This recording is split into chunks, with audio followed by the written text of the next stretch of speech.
This would have been a follow-up video to a build on Kiritsugu Emiya from Fate Zero.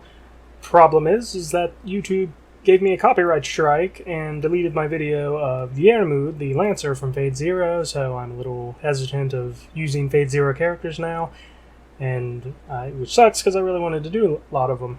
So until I figure out how I'll be doing that, I'm just going to go ahead and put this video up.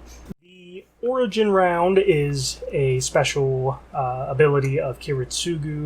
It is known as his Origin, his own personalized magic. His Origin was called Severing and Binding, and in order to weaponize that, they removed 2 of his ribs, powdered them, and turned them into bullets. So I wanted to create a spell of similar effect in D&D. As a basis, I had to jump back a system, or actually a system or two, and a couple different variants, all the way back to the Wheel of Time system for 3.5. Really hope my voice still picks up. It should. If you've never read the Wheel of Time books, I highly recommend it. Whether or not you have an opinion of this system, that's kind of up to you. It's hit or miss. It did do some really great things, like as far as I know, this was the first instance I had ever seen of spells being like upcast.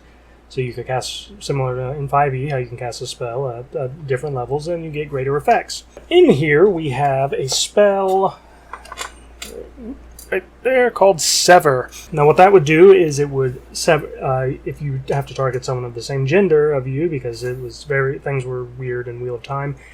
But basically you cut someone off from their ability to use magic. So using that as a base is how I have developed, or how I am designing a spell of similar effect for Dungeons & Dragons 5th edition. I will be able to English, I promise. I've made Sever a 6th level abjuration spell. It was 6th level in Wheel of Time, so I just stuck with that. Casting times 1 action, only has a range of 30 feet. The components are somatic and material, alchemically treated bone powder from your own body. As far as how that would work as a GM, I would say I'd probably deal some permanent con damage, going through the surgery to get your bones removed. And I would also probably say that I would rule personally that it's not something that you could just get a greater restoration and have restored to you. Like, this is a big deal. Both bone of his ribs made Kiritsugu 50-some bullets, maybe? I'd have to double check on that. But anyway, it's a good amount. My voice sounds different now. It's because I just had a coughing fit. Now, my description for this spell I have written is: the spell severs a target from the weave, creating a personalized field of anti-magic within their body, removing his or her ability to use magic. You choose a humanoid that you can see within range. The target must succeed on a Constitution saving throw. On a failure, the target cannot cast cantrips or spells, even if they have class levels or feats that grant spellcasting abilities. This excludes spellcasting granted through pact magic. Magic items, except for scrolls, function normally. My reason for excluding pact magic is just the way that magic is generally granted to somebody. I actually rather liked in 4th edition, I believe it was, or it might have been 3rd, there was a race of beings that were descended from Karsus, the momentary god. And none of them were able to use magic anymore, but they could still use pact magic just because of how it was granted to people. And I rather like that detail. I don't necessarily always agree with how some GMs will say that you lose your pact magic if you've broken your pact with someone.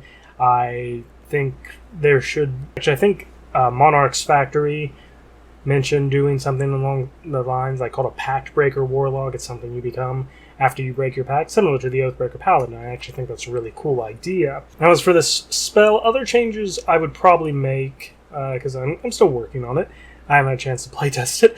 I would probably require maybe a special type of gun to be able to fire it. It is personalized. This isn't a spell anyone is just going to be learning on their own. This is something that, Kiritsugu in this case, only he has it. So specifying it to a gun isn't exactly uncalled for in this. In which case, then it would require that you successfully make an attack roll, and then also that that they fail their save. So that adds 2 different layers to where after that, I don't feel like losing your ability to cast magic is too punishing. The spell itself is decently high, so it's harder to get to.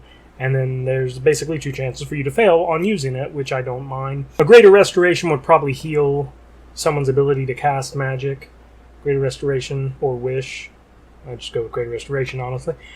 Whereas in the source material of Fate Zero, it was basically impossible once you got hit with that to get your magic back, and in Wheel of Time, it was impossible after you were severed, although later they did discover a way to do it, but there were certain caveats to it.